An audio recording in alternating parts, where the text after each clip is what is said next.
I can calculate a percent increase or decrease. So a teacher currently makes $70,000 in the 2018-19 school year.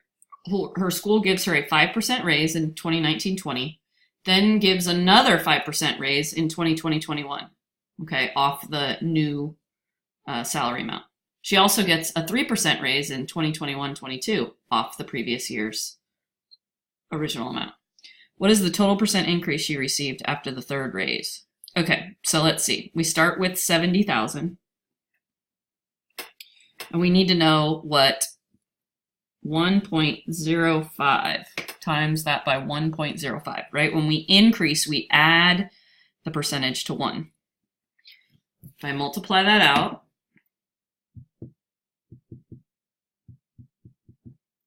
you get 73,500. Okay. Now, the next year, get a 5% raise. So we take the 73,500, multiply that by 1.05.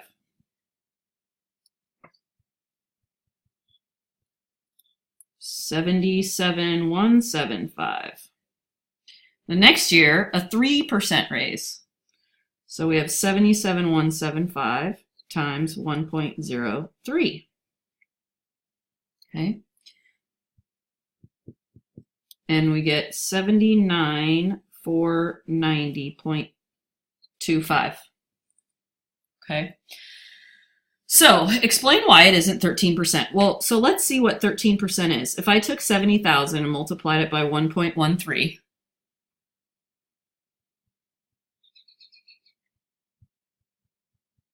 I get, oops, 70,000, gosh darn it, times 1.13.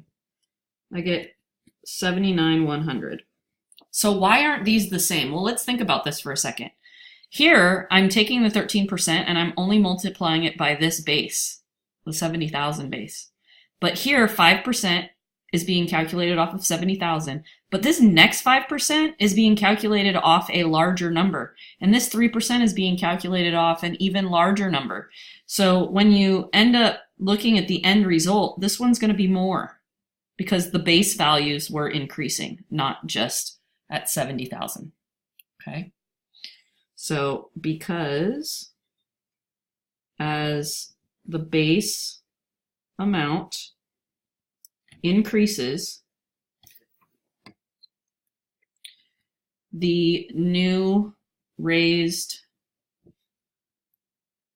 percentage will also increase, right?